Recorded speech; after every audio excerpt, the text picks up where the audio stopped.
Hi guys, this episode was shot at the incredible Rev 17 conference where they are raising funds to get a huge piece of property to house trafficked children. There is no more worthy cause than to save these children. Please click on the QR code and donate to Rev 17. All right, we are here at Rev 17, the Rev 17 conference out here. We're close to Sacramento, right? Is that generally where we are? About that. I'm not from this area, so we're about I think an hour north of Sacramento.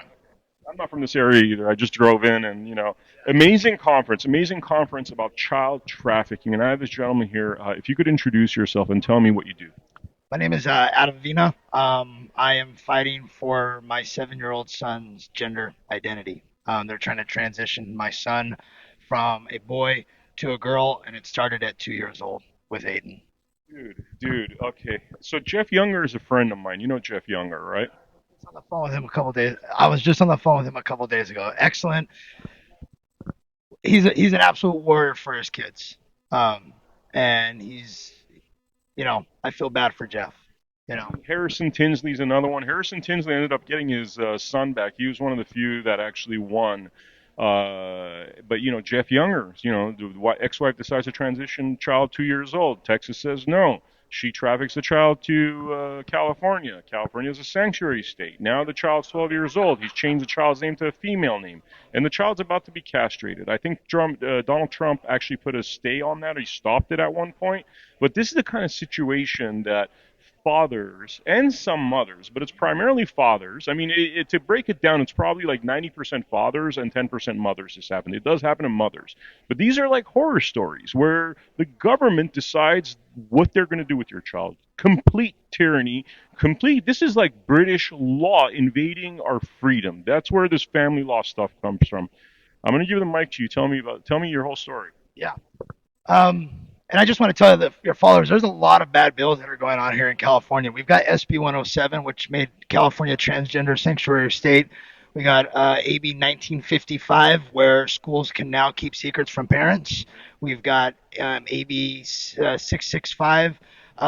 We've got a whole host of bills that are so anti-parent here in the state of California, and it seems like it's been written by one senator here, Scott Wiener.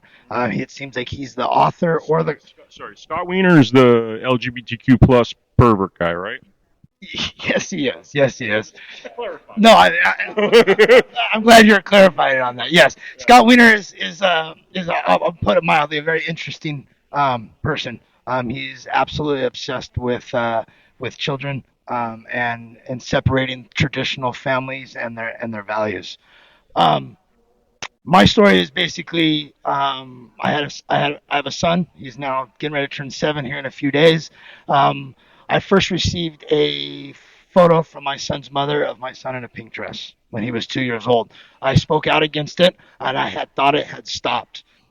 And on my son's 3rd birthday, we were potty training him at the time. He said, "Daddy, I got to go to the bathroom." I said, "Great. Do you want help, or do you want to do it by yourself?" He said, "No, I want to go by myself." I said, "Great. Let me know if you need anything."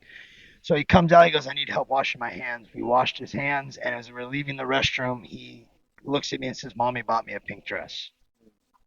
The way I'm going to tell you and the way I'm going to tell your followers is I got down on one knee, I looked him in the eyes, and I said, "Hey, buddy, you're a boy, not a girl, and boys don't wear dresses." And he looks at me and says, "Okay, Daddy," and we went on with his birthday. A few days later, I was angry, and I sent out a bunch of text messages to his mother. None of those text messages were any violence.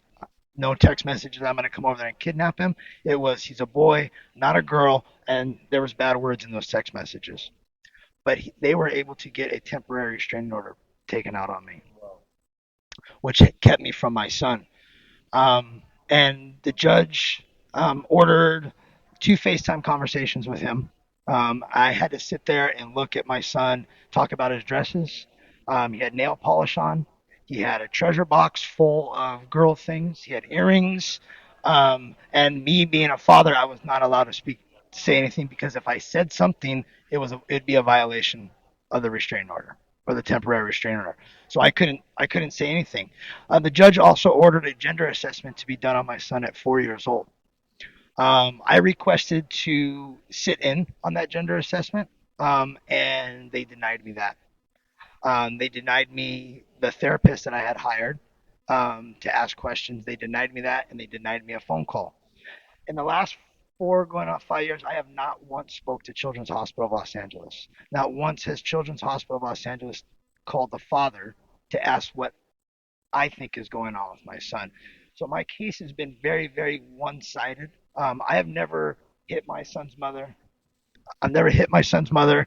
It has been all verbal fights between both of us, and I always left the house when we were living together. But they were still able to get the 3-year temporary, and now it would be a 5-year temporary because I'm not gender affirming my son. Um, I have basically lost everything, dude. I have lost all my parental rights, my father's rights. I've lost my Second Amendment because of this. His grandparents have not seen their grandson in almost 5 years. This has been a tremendous heartache on my family. I'm not a dopehead. I'm not an alcoholic. I've got an amazing job that I work extremely hard to get. Um, and they have criminalized me because I'm not gender affirming my son. My son goes by Luna too. So me and Jeff Younger's story is pretty much similar, except they were living in Texas and came to California. But me and Jeff Younger's story is almost identical when it comes to stuff. I wanted to mention this, dude. I mean, I haven't talked about this a lot. And I mean, I've maybe mentioned it a few times. I actually haven't seen my kids for 8 years, and the reason I haven't seen my kids for 8 years is because my ex-wife kidnapped and trafficked them. I have evidence that they create basically fraud. I mean, stuff that, like, for example, if she had done what she did in family law court with fake documents and just full on fraud. I'm talking about hiring literal actresses that pretend they're social workers to say bad stuff about me because they couldn't get bad stuff. Now, if this was a regular civil court, she would have been in jail for a very long time because that is like gross perjury. That's like fraud upon the court, which is the worst thing you could do. But in family law court, because these judges were so corrupt, it was obvious, although I don't have receipts that the judge was bribed, it was very obvious that that was going on. And so these kind of Voted on by the judges. The family court judges aren't voted on; they're governor appointed. So a lot of these family court judges are activist judges, and they're trained in these matters, heavily trained, and again, majority of the time, it's there's there's no money to be made with the safe parent in family court, only the unsafe parent. Because with the unsafe parent, the revolving door for family court is always revolving. Everybody makes money when it comes to the family court with the unsafe parents. Minors counsel makes money, your attorney makes money, her attorney makes money, the judge makes money. Everybody's making money as long as that revolving door, as long as they're continuing and continuing and continuing the court case. And family court is it's a corrupt system. and these stories that you're talking about, I mean, this is treason against our Constitution. This is treason against our values. These people should be tried for treason. That's what the law should do. But like they're protected by the governors, whereas all of them should be in jail. They're criminals. Absolutely, I think we need to get rid of the judge immunity, and I don't think family court judges should be governor appointed. They need to be voted on by the people. Question: why do we even need family court? We have civil courts. The family court. I mean, I was just talking with Mary Flynn O'Neill about. She's like, we got to abolish this stuff. It's crazy. Like, and make the churches that's where the foster care homes are, where you make it more community based as opposed to government based because they're stealing people's kids. They're destroying children. They're like sex trafficking children. Yeah, absolutely. I think there's no reason to have family court. There's really no reason to have it. It needs to just be one court, and that's it. I think if it was a normal court system, they would family court in my situation. I think it happens in a lot of situations, but in my situation, they only ruled on feelings and emotions.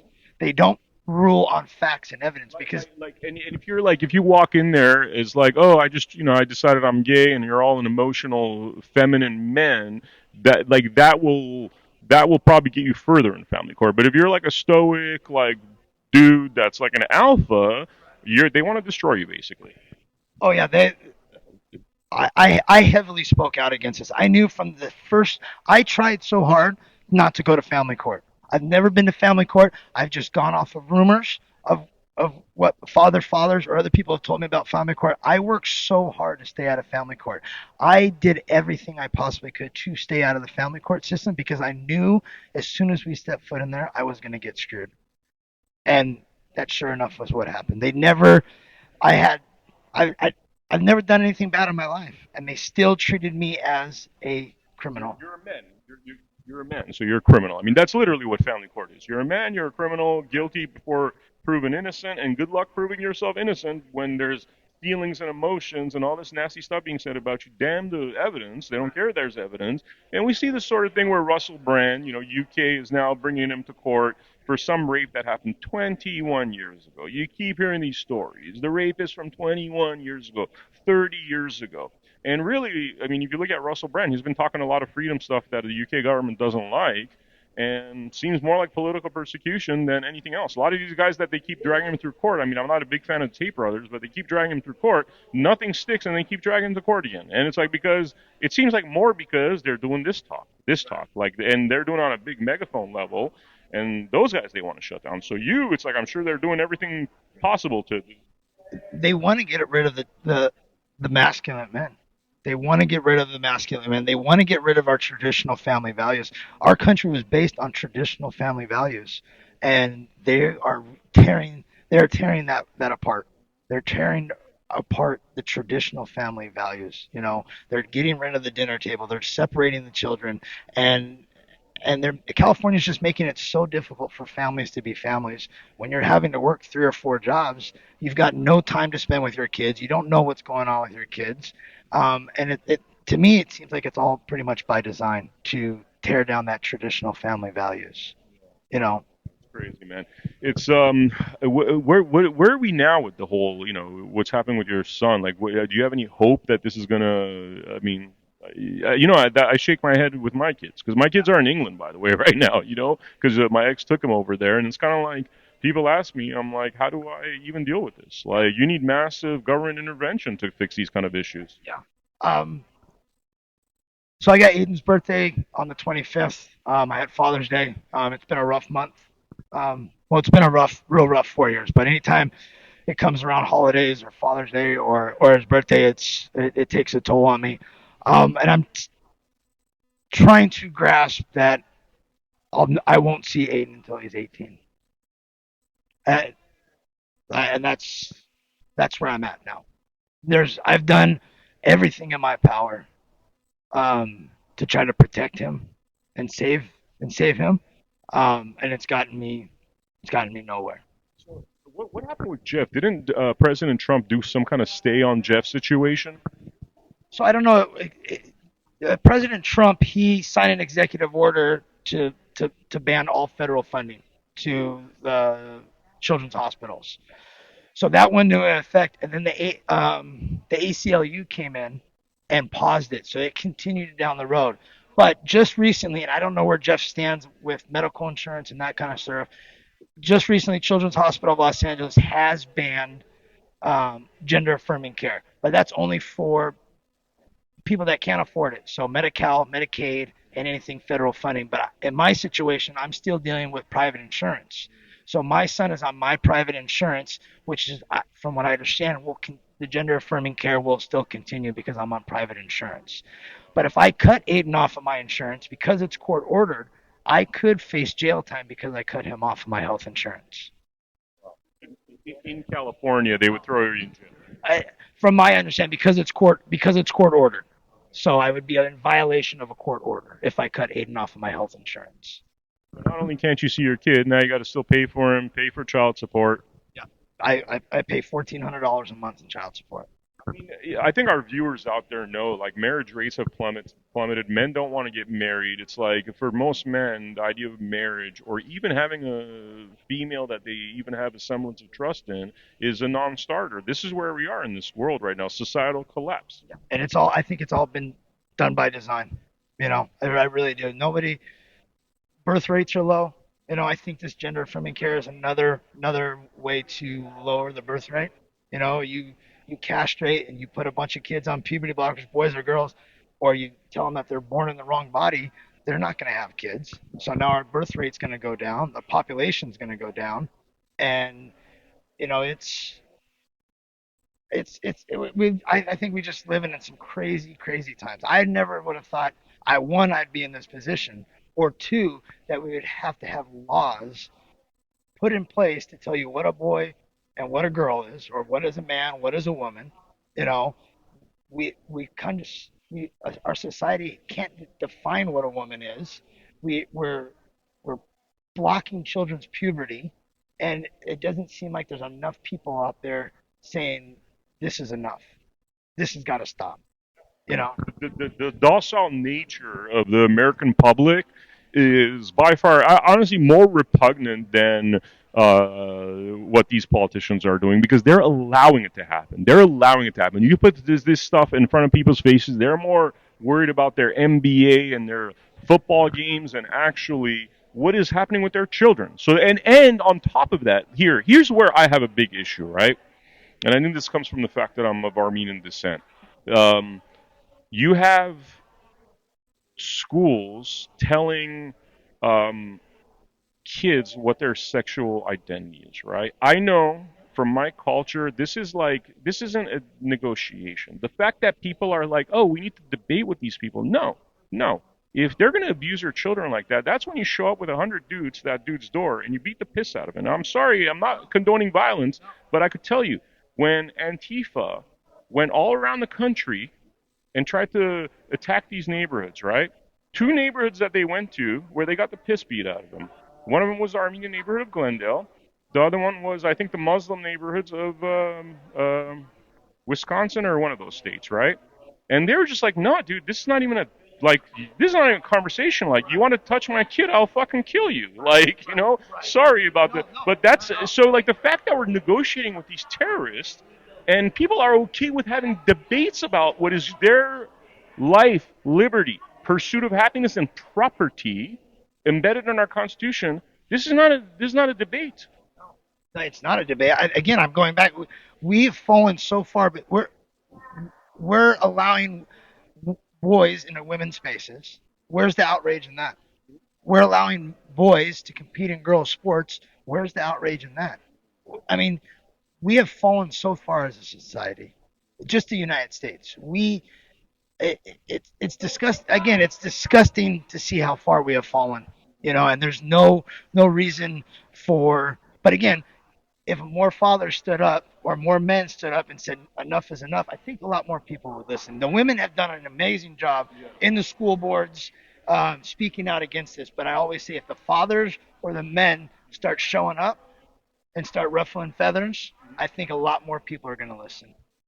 Showing up, open carry. I'm serious here. I'm serious. Like letting our power be known. And I am not condoning violence at all, but if people are going to sexually abuse your kid, traumatize your kid, brainwash your kid, already you've broken the law. And if the judges aren't taking care of that, that issue needs to be taken care of. Now, is that military tribunal? Is that like, oh, we've done a research on the Scott Wiener guy, and this guy's trying to destroy children, hence and therefore that's treason, hence and therefore Guantanamo Bay. You know what I mean? Like, that's where it's got to go, in my opinion.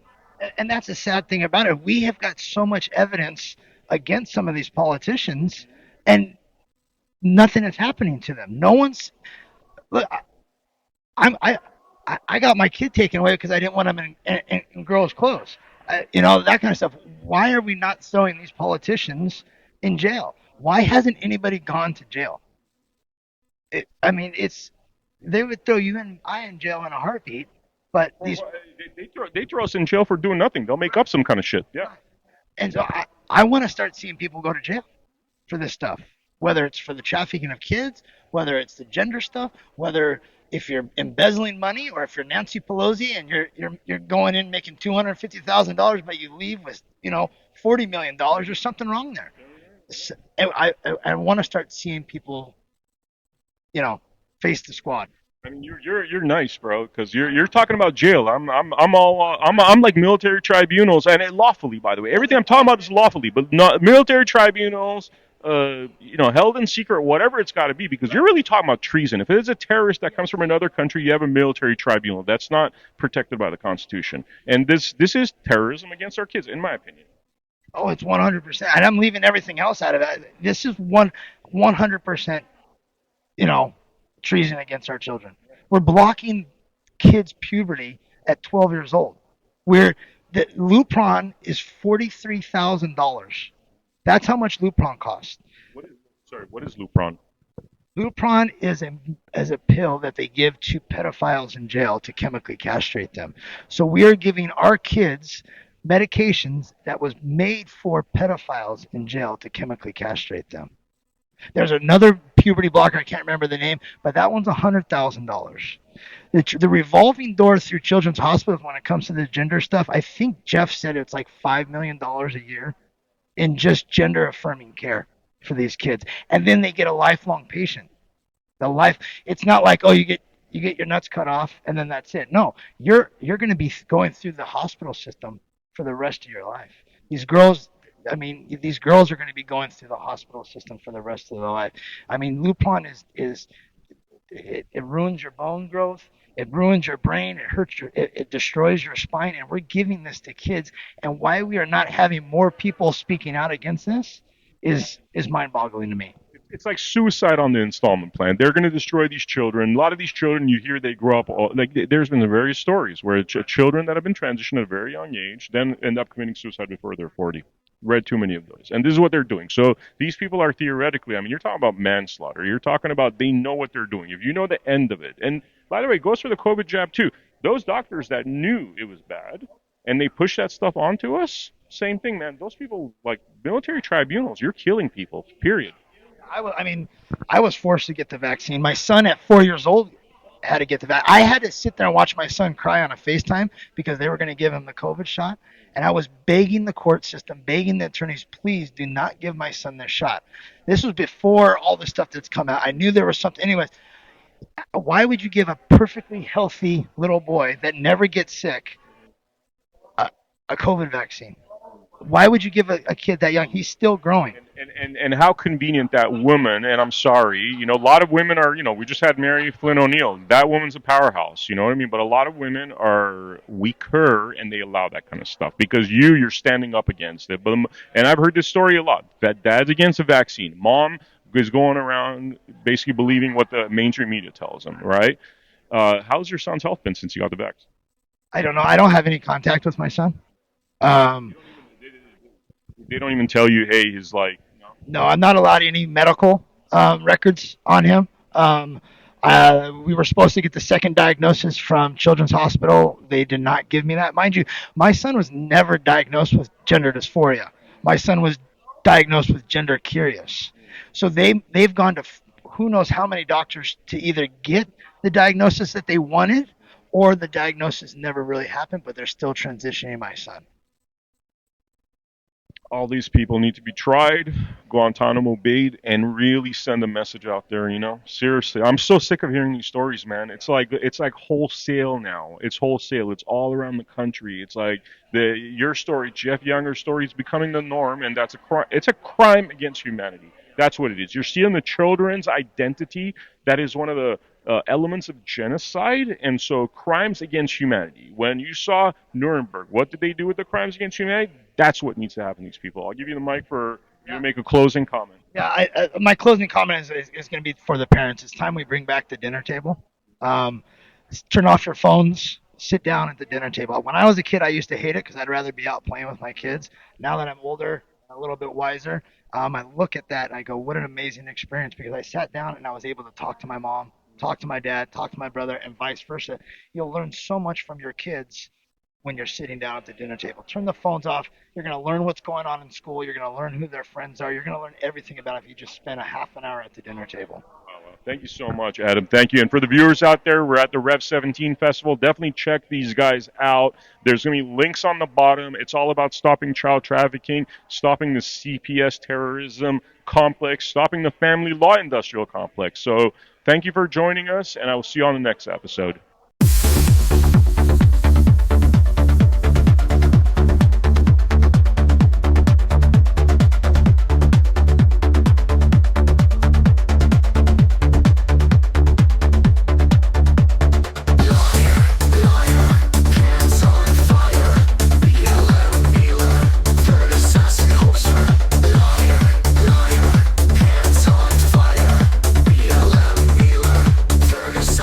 Closer.